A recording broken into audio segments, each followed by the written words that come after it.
Hola les bébichous, comment está en la casa? J'espère que vous allez bien. Alors petite précaution ou petite note pour tous les Espagnols ou tous les gens qui parlent espagnol. En effet, como está en la casa ne veut absolument rien dire.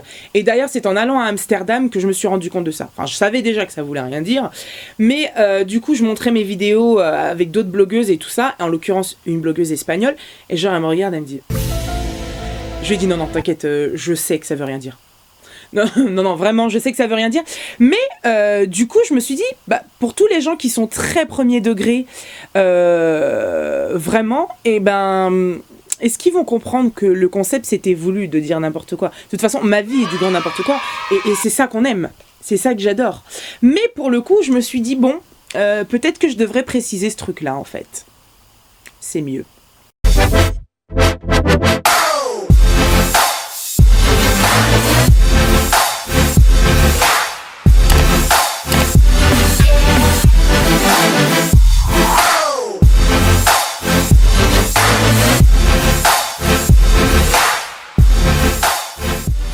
Bref, ce n'est pas le sujet de la vidéo car aujourd'hui, le titre vous l'avez lu juste en dessous, comment devenir une meuf parfaite. Alors, est-ce de l'ironie ou pas? Je suis sûre qu'il y en a quelques-unes qu'on fait. Non mais attends, la meuf elle est sérieuse quoi. Elle a vraiment dit genre comment devenir une meuf parfaite. Est-ce qu'elle s'est regardée là, ce gros? Je fais bien l'accent de Chouin des Bois. Non mais concrètement, vous allez comprendre le pourquoi du comment. Mais alors oui, je vais vous décevoir, mais la femme parfaite n'existe pas. Ou comme dirait un certain livre, la femme parfaite est une connasse. Installez-vous bien confortablement, nous allons discuter. Si je reprends l'intitulé du titre, comment devenir une meuf parfaite? Je vais emprunter le mot parfait. Qu'est-ce que la perfection? Et ma première question est la suivante. Sur qui ou sur quoi se base-t-on pour dire que quelque chose est parfait? À partir de quels critères on arrive à définir sur l'échelle de Richter qui est beau, qui n'est pas beau? Qui a dit, genre le premier mec a dit, ça c'est magnifique, ça c'est dégueulasse, et toi tu baseras ta vie sur ça? Mon premier raisonnement c'est celui-là. Les gens ils se prennent pour qui? Donc en fait, tu vas consacrer toute ta life et alors sur un concept où tu connais même pas le premier gars qui a imposé ces règles-là. C'est-à-dire que ça se trouve le gars lui il est décédé depuis laisse tomber les années, mais toi tu continues de baser ta vie sur ça. Non mais alors attends, on a dit que ça c'était ça, ça c'était ça, ça c'était ça. C'est faux. Dans la vie, il y a deux choses. Il y a la beauté naturelle et la beauté culturelle. La beauté naturelle, c'est celle que tu as à la naissance, qui va avec tes origines, qui va avec ton histoire, qui va avec la personne que tu es, avec les choses et les péripéties que tu vas vivre. C'est celle qui fait c'est celle que tu es aujourd'hui. Et il y a la beauté culturelle. La beauté culturelle, elle passe avec le temps. C'est comme la mode. Cette année, c'est la beauté culturelle, c'est Kylie Jenner. L'année dernière, c'était Kim Kardashian. Elles se ressemblent. Ouais, ok, vite fait. Mais concrètement, c'est quoi? Ça, c'est de la beauté culturelle. Et on t'a appris, dès la naissance, à t'attacher à cette beauté culturelle qui a été dictée par X ou Y personne. Donc, tu veux baser ta vie sur des gens que tu connais même pas? Que tu ne rencontreras certainement jamais? Et qui sont sans doute d'ailleurs décédés. Parlons peu, mais parlons bien. Le deuxième mot sur lequel je voudrais attirer votre attention, comment devenir une meuf parfaite, c'est le mot devenir. Pourquoi essayer de devenir quelqu'un? Soyez. Vivez l'instant présent. On a tendance à faire deux choses dans la vie. Soit on se préoccupe de ce qui s'est passé dans le passé, soit on se préoccupe de ce qui va se passer dans le futur. Et en général, c'est jamais positif et j'ai un sein qui se barre. C'est jamais positif. Alors que concrètement, c'est là, c'est maintenant. C'est-à-dire que là, t'es assis sur ta chaise, dans ton canapé, ou peut-être que t'es debout, assis dans le métro, enfin peu importe, et tu regardes cette vidéo. Là, tu vis l'instant présent, là tout de suite, là maintenant. Est-ce que tu peux changer le passé? Non. Maintenant, tu peux essayer de prendre des leçons. Tu peux essayer de comprendre pourquoi tu en es arrivé là. Pourquoi là, aujourd'hui, tu es là où tu es. Soit dans un travail que t'aimes pas, soit à nager dans l'argent, soit à nager dans la merde. En tout cas, il faut que tu comprennes pourquoi t'en es arrivé là. C'est important de savoir pourquoi tu en es arrivé là, pour savoir comment t'en sortir. Parce que c'est ça le truc. C'est que on veut toujours devenir quelqu'un. Je voudrais être ça. Si jamais j'ai ci, si jamais j'ai ça. Mais on s'en fout en fait. Qu'est-ce que tu veux là maintenant? Qu'est-ce que là tout de suite tu peux faire avec ce que tu as? Qu'est-ce que tu as? Et on passe notre vie à se projeter soit là-bas, mais pas ici. Je veux vivre l'instant présent. Je sais même pas de quoi il est fait. Ça se trouve, il peut m'arriver quoi que ce soit, il peut m'arriver plein de trucs là tout de suite pendant cette vidéo et elle sera jamais publiée. C'est ce que j'espère pas d'ailleurs.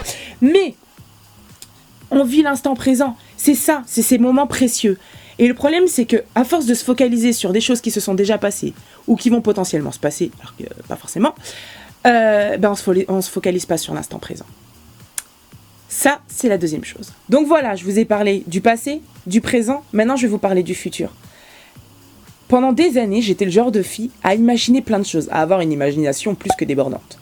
Mais à chaque fois que j'imaginais une situation qui me concernait, elle était toujours négative. Ouais, non, mais alors attends, si je fais ça, il va m'arriver ça, ça, ça. Et toujours que des choses négatives, évidemment.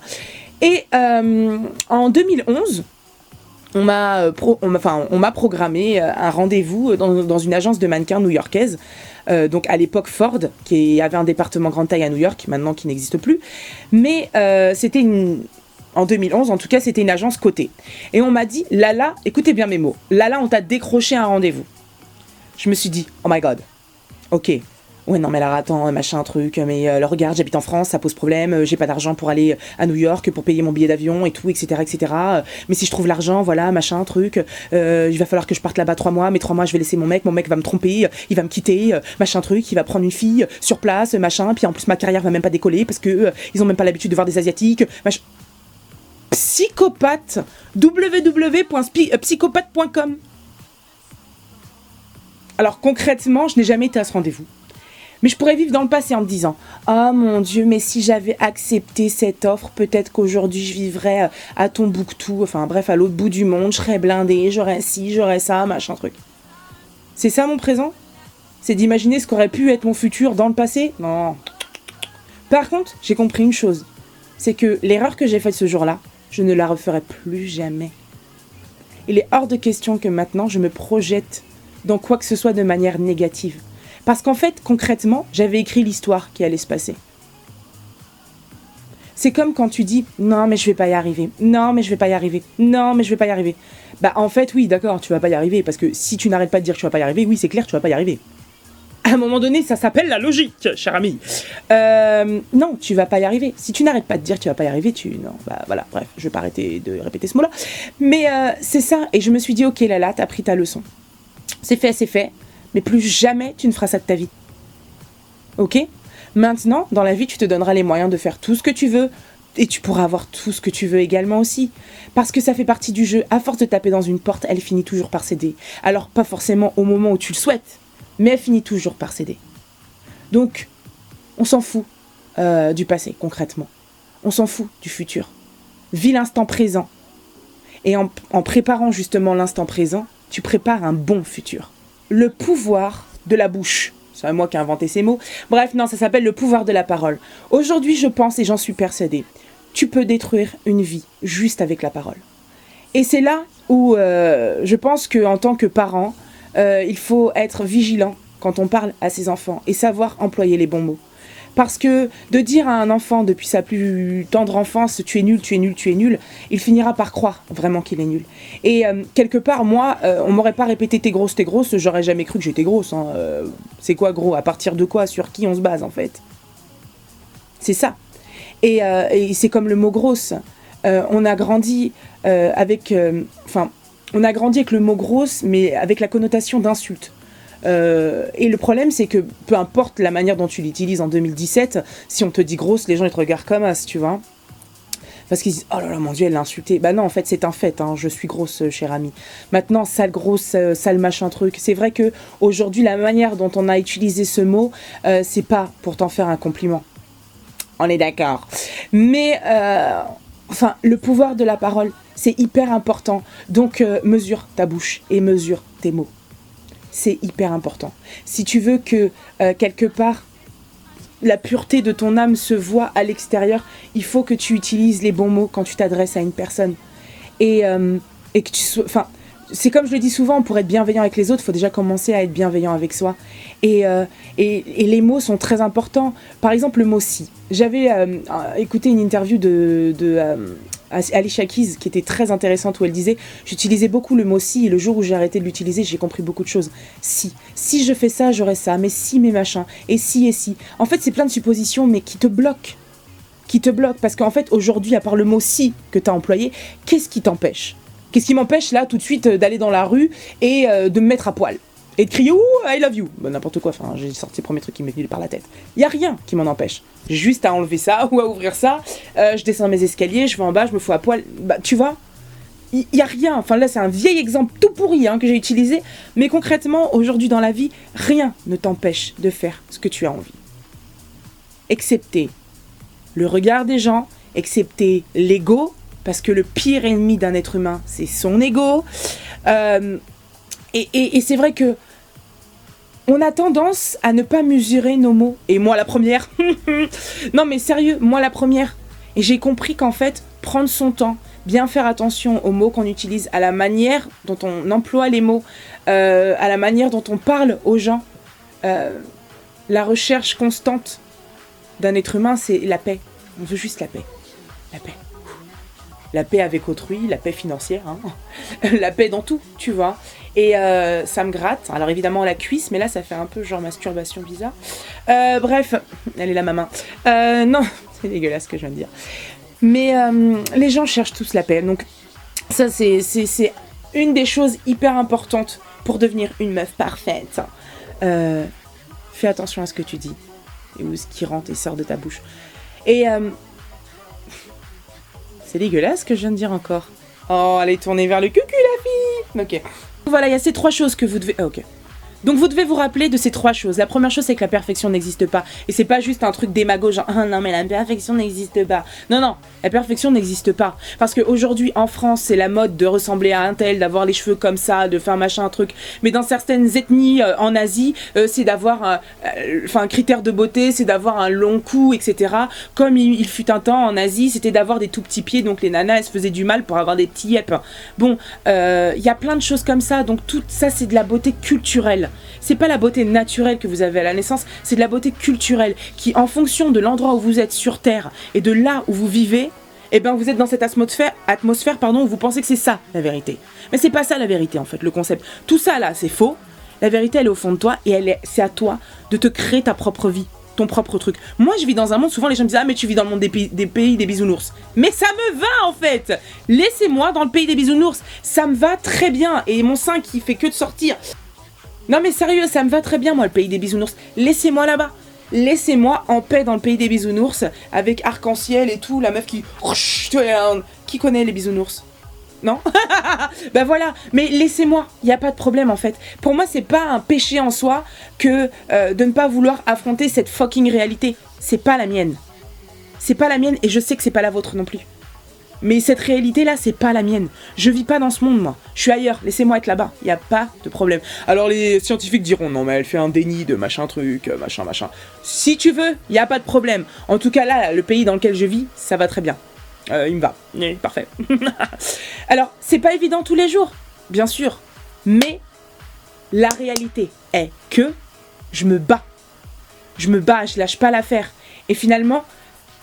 Bah pour le futur, ça en porte ses fruits. Chaque jour, je vois les fruits, je récolte les fruits de tout le combat que j'ai eu. Parce que c'était pas forcément évident. C'était pas forcément évident de passer de la fille, franchement, à 2 doigts de crever, à pleurer tous les jours, à se plaindre de tout et n'importe quoi. J'ai pas de volume dans les cheveux, j'ai pas assez d'argent, j'ai pas assez de vêtements, j'ai pas assez de ci, j'ai pas assez de ça. La fille, elle avait jamais assez de rien. Elle était contente de rien. Et puis finalement, quand tu regardes, tu te dis, bah en fait, j'avais pas mal de choses qui étaient assez intéressantes. Tu vois, et qui, concrètement, genre par rapport à la société, tu vois, eh ben, pouvait être normal. J'étais plus mince, j'avais un CDI, j'avais de quoi, enfin, je sais pas, j'arrive même pas, c'est dur pour moi aujourd'hui d'utiliser les mots que j'employais à l'époque, parce que c'est pas ce que je pense aujourd'hui. Aujourd'hui, je m'en fous d'avoir été plus mince quand j'avais 8 ans. Bon, bref, quand j'avais... il y a 10 ans quoi. Mais je m'en fous en fait. Parce qu'aujourd'hui si j'ai envie d'être plus mince, je peux. C'est juste est-ce que je vais m'en donner les moyens de l'être. Mais est-ce que j'en ai envie? Est-ce que c'est pour ça que je suis faite? Est-ce que je suis faite pour faire une taille 36? Déjà la question de base elle est là. Et là où, bon, la suite du sujet il vient, c'est que, est-ce que ton corps est fait pour être dans les standards de beauté? Parce qu'il se peut que, d'un point de vue historique, c'est justement mathématiquement pas possible. Ou scientifiquement pas possible. Je m'explique. J'ai des origines des pays de l'Est, du côté de ma grand-mère. Est-ce que t'as déjà vu dans les pays de l'Est, genre chétif, mince et petit? Non. Ils sont tous grands, carrés, bien portants. Pas forcément gros, mais bien portants, bien présents. Et c'est ce que j'ai eu. Et est-ce que je peux renier ces origines-là? Non. Par contre, je peux en être fière. Et c'est à partir du jour où j'ai compris qui j'étais moi, enfin mes origines, tout ça, toutes ces choses. C'est hyper important que j'ai compris qu'en fait, je ne pourrais jamais faire une taille 36. Et pose-toi la question, est-ce que tu peux vraiment faire une taille 36? Est-ce que c'est possible? Moi, c'est pas possible. Elle est là. Et déjà, quand tu comprends ça, tu te dis... Bah bon, déjà, ça, ok, c'est coché, c'est pas possible. Donc, je fais mon deuil. Par contre, il y a une chose que je peux faire. Et ça, c'est offert à tout le monde. C'est être en bonne santé. Donc non, je vais pas aller faire 2-3 photos Instagram. Vous allez me voir en train de, genre, transpirer avec des gouttes. En train de faire des squats. Genre, regardez, mon cul, il est trop beau. Non, ça, j'en ai rien à foutre, en fait. Par contre, le matin, je vais me lever, je vais aller faire mon sport. De temps en temps, je le dirai. Et surtout, la plupart du temps, je ne dirai rien. Parce que le sport, je le fais pas pour que les gens me regardent. Je le fais pour que moi, je me dise, je suis en bonne santé. Je suis bien. Je suis bien, je suis bien. C'est ça le plus important pour moi. Être en fucking bonne santé. C'est les deux mots qui veulent rien dire. Mais oui, mais c'est ça en fait. Est-ce que tu es en bonne santé? Alors, évidemment, quand on fait du sport, on perd naturellement des kilos. Mais à un moment donné, ton corps, il bloque. Hein. Il dit, bah c'est bon, là, t'es arrivé à ta date de point limite. C'est bon, tu peux pas descendre plus bas. Et est-ce que je vais me pendre parce que je vais... Non, je m'en fous. Parce que c'est celle que je suis. Et je suis en bonne santé. Et ça vaut pour toutes les tailles. Du 32-34 au 60 et plus. Il faut être en bonne santé. Grosse ou pas grosse, on en a rien à foutre. Manger équilibré, ça vaut pour tout le monde. Parce qu'aujourd'hui, tu peux faire une taille 32-34, manger tous les jours au McDo, ça va te tuer. Hein. Et tu vas peut-être mourir avant moi. Et elle est là la question. Qu'est-ce que tu fais pour toi aujourd'hui, juste toi? Qu'est-ce que tu fais pour toi pour être en meilleure santé, pour être en bonne santé? Qu'est-ce que tu fais à ta vie? Et c'est pas la peine de les poster sur Instagram pour dire à tout le monde, regardez, je me bats. Non, bats-toi. Regardez, je travaille dur, hein. Non, mais non, enfin, les gens s'en foutent que tu travailles dur. Oui, d'accord, t'es fatigué, oui, de temps en temps, oui.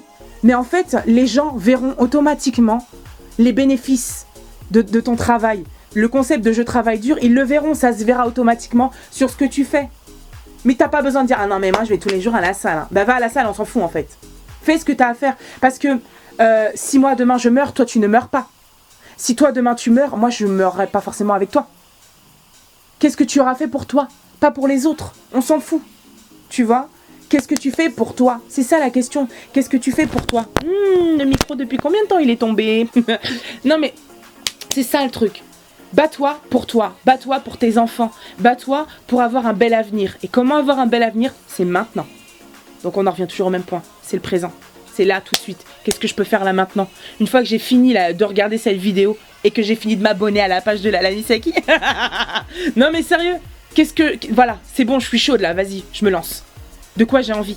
Pour tout dans la vie, step by step. Le temps pour tout, c'est pas le temps qu'on te définit, genre, non mais à 30 ans, si t'es pas marié, genre on dirait que t'as une date de péremption, t'es périmé, t'as schneck, genre, c'est bon quoi, il y a une forêt qui va pousser, un truc, enfin, genre elle se referme quoi, on pourra plus jamais rentrer dedans.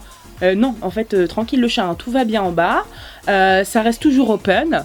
Enfin, c'est pas open bar non plus, pas déconner. Mais voilà, il n'y a pas de date. Et en fait, on est toujours au truc où il y a cette pression autour de la femme. Donc, prochain message, si tu es une femme et que tu regardes cette vidéo, relax, tranquille le chat. C'est la seule chose que j'aurais à dire. Relax. On attend d'une femme en général qu'elle soit belle, intelligente. Alors, pas en même temps, parce que ça pose problème.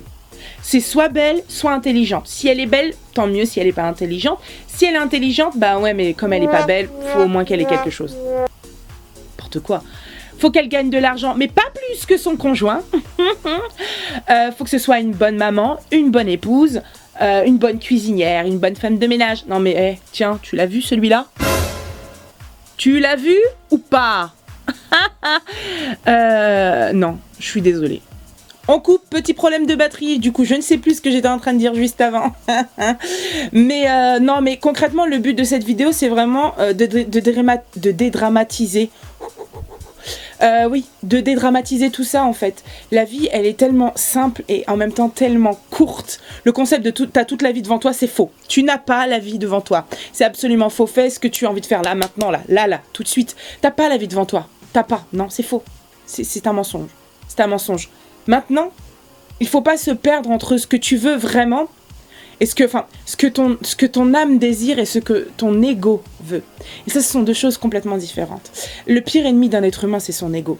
L'ego, c'est celui qui va dire « Ah non, mais attends, il a parlé sur moi. Ah non, mais attends, il a dit ça sur moi. Ah non, mais attends, machin. Non, mais tu devrais faire comme ça. Non, mais ne le laisse pas te parler comme ça. Non, mais le machin truc. Non, mais... oh. Souffle un coup, pète un coup, peu importe, mais il faut que ça sorte quelque part. Et en fait, dis-toi une chose. Voilà, c'est ça que je disais juste avant que ça s'arrête, je viens de me rappeler. Le raisonnement, c'est est-ce que dans 2 ans, tu te rappelleras de ce qui aujourd'hui t'embête? Et là, tu prendras conscience si réellement tu dois y prêter de l'attention ou pas. Pour finir cette vidéo, je ne dirais qu'une chose. C'est qu'aujourd'hui, il y a plein de facteurs qui font que les gens sont mal dans leur peau, qui font que les gens n'assument pas ce qu'ils sont réellement au plus profond d'eux. Et c'est là où j'en veux vraiment aux marques et aux magazines. Parce que quelque part, alors aujourd'hui oui, ils parlent des nanas avec des formes et tout parce qu'ils voient qu'ils n'ont plus le choix, ils sont obligés de le faire. Et c'est comme certaines marques de prêt-à-porter qui commencent à se dire « Ah bah tiens, faudrait peut-être faire de la grande taille parce qu'il y a de la thune à se faire. » Mais à côté de ça, vous ne nous mettez pas dans les campagnes de publicité, vous ne nous mettez pas dans les campagnes genre... les campagnes de publicité sur le site internet. Alors après... Parce que moi j'ai eu plusieurs débats avec certaines personnes qui me demandaient ce que je pensais, des marques qui justement sont vachement à l'écoute parce qu'il en existe heureusement, en me disant faut-il garder l'onglet grande taille ou faut-il enlever l'onglet grande taille? Voici mon avis, n'hésitez pas à dire ce que vous en pensez juste en dessous. Moi je pense qu'il faut garder l'onglet grande taille. Ou alors, si on enlève l'onglet grande taille, tous les vêtements que vous proposez en taille standard, vous les faites. Jusqu'au 52, 60, en fonction, peu importe chacun. Il y en a pour eux, la grande taille, ça s'arrête au 52, c'est faux, parce qu'au-dessus, il y a aussi des femmes, faut arrêter de déconner. Maintenant, voilà, on va dire jusqu'au 60. Du 34 au 60, vous faites exactement les mêmes vêtements. Maintenant, je comprends que pour avoir étudié ça à l'école, il y a certains modèles qui ne sont pas déclinables dans certaines tailles parce que c'est juste pas possible. D'un point de vue tissu. Sinon, ça va faire des raccords, des trucs, et du coup, on n'est pas sur le même modèle. Mais, donc soit on part sur cette base-là. Maintenant, je pense qu'il est important de garder l'onglet grande taille si tous les modèles ne sont pas déclinés. Parce que moi, il est hors de question que j'invente sur le site de... je sais pas, Asos, que j'aille sur le site d'Asos et que du coup, je trouve pas mes vêtements grande taille et que je sois obligée d'aller chercher genre un t-shirt blanc.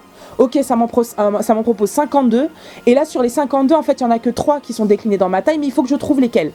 C'est un peu chiant. Donc oui, j'ai quand même envie de garder mon onglet grande taille. Par contre, quand vous faites des campagnes de publicité, je suis désolée, il faut mettre de tout. Et là, je parle pas au nom des plus size, au nom des grosses, au nom des grandes tailles, ou peu importe comment vous voulez les appeler. Je parle au nom de toutes les femmes. Dans les campagnes, toutes les femmes doivent être représentées, que ce soit de couleur de peau, que ce soit de physique, d'handicap, de plein de choses. Toutes les femmes doivent être représentées. Pareil pour les réseaux sociaux. Les marques, quand vous gérez vos réseaux sociaux, vous pouvez pas dire « Oui, mais alors attends, parce que nous, on est une marque classique. Ok, d'accord, on a ouvert un département grande taille, mais c'est vrai que, pour le coup, on a moins de likes quand on poste des photos genre où il y a des rondes. » Oui, parce qu'il faut éduquer les gens. Parce que les gens qui n'ont pas l'habitude de voir des gens ronds et qui, entre guillemets... ne like pas quand ils vont voir ça, parce qu'ils ne sont pas éduqués, parce qu'ils n'ont pas l'habitude, donc ils ne trouvent pas ça beau. Et c'est là où vous avez un devoir, vous devez prendre conscience, vous avez une obligation, et franchement vous avez le devoir d'éduquer les gens et de vous dire ok d'accord il y a moins de likes mais on va les habituer à voir ces choses là. Des gens foncés de peau, des gens asiatiques, et ils prendront, les asiatiques ils en voient plein dans le 13e, mais est-ce que c'est pas ça que je voulais dire? Non c'est ma petite blague, moi j'ai le droit. Mais non bref, la fille qui s'égare tout le temps. Non mais c'est vrai, je pense que les marques ont un devoir, elles doivent éduquer les gens, et pareil pour la presse. Vous pouvez pas dire sous prétexte que votre directrice directrice de magazine est une ancienne grosse qui a vraiment mal vécu cette période de sa vie, qui dit ah non, moi je veux pas de grosse. J'ai déjà entendu ce truc-là. J'ai déjà entendu aussi des directrices de département grande taille dire attends, non, moi je serai grosse, je ne porterai jamais ça. D'ailleurs, j'ai été obèse à un moment donné de ma vie, j'ai fait une taille 42. Et ces gens-là méritent vraiment de s'occuper de départements grande taille. Moi, je suis pas le genre de fille à dire ah non, moi je veux que toutes les stylistes soient que des rondes, je veux que les créatrices de grande taille soient que des rondes. Non, c'est faux. Une personne qui est passionnée par la mode, elle est passionnée par la mode. Mais elle est passionnée par la mode dans toute sa splendeur, pour toutes les tailles, pour toutes les morphologies et pour toutes les couleurs de peau. C'est ça, quelqu'un de passionné. Si c'est pas ça, c'est que vous n'êtes pas un professionnel. C'est que vous ne savez pas faire de la mode. Si vous savez pas faire de la mode pour toutes les tailles, vous ne savez pas faire de la mode. Un point, un trait, c'est tout. Parce que moi, demain, je fais des vêtements. Je peux faire des vêtements pour les grosses. Je peux faire des vêtements pour les minces. Là n'est pas le problème. Maintenant, oui, en effet, peut-être travailler des vêtements pour quelqu'un qui a pas de bras, c'est une autre technique, fermer, enfin, esthétiquement, trouver quelque chose qui se ferme bien, etc. Mais ça aussi, il faut que ça existe. Je pense que tout le monde doit avoir une cause qu'on a envie de défendre. Alors, une bonne cause, évidemment. Mais je pense qu'on doit tous défendre quelque chose qui peut rendre d'autres personnes heureuses et bien dans leur peau. Et c'est hyper important. Bref, je vois que j'ai plus de batterie, donc je vais arrêter de parler et de m'enrager. Parce que c'est bien d'être vénère, mais le mieux, c'est d'être active. Et c'est là où moi, j'ai besoin de vous. Alors, je l'ai déjà dit dans un live, le mot ambassadrice, je l'aime pas trop, mais si quelque part, je peux porter ma voix pour nous représenter toutes, et pas nous les rondes, nous les femmes en dehors des standards de beauté qui ne trouvent pas leur place au sein de la société. Je m'en fous que tu sois grosse, je m'en fous que tu sois maigre, je m'en fous qu'il te manque une jambe, je m'en fous que tu marches en moonwalk. Là n'est pas la question. Tu es une femme et tu mérites d'être heureuse comme n'importe qui. Et c'est ça que j'ai envie de défendre. En fait, depuis tout à l'heure, j'ai des poils dans le nez et je me demandais c'était quoi. Et en fait, c'est cette fourrure, d'après moi, de décoration dégueulasse. Bref, on mérite tous d'être heureuses. Et là où moi j'ai besoin de vous, partagez cette vidéo. On a besoin de montrer qu'on existe. Parce que si on ne se soutient pas, si on ne se like pas, alors oui, là je fais la manche. Concrètement, j'assume officiellement. Purée, ça m'énerve. J'assume officiellement parce que oui, en effet, si vous ne me soutenez pas, on risque pas de tomber sur cette vidéo.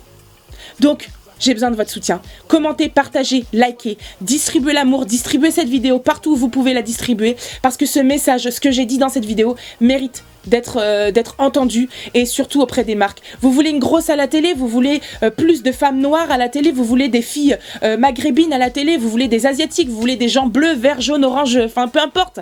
Eh ben oui, mais si tant que vous ne les réclamez pas, on vous les donnera pas. On vous laissera là dans le standard que tout le monde connaît et qu'on voit à la télé.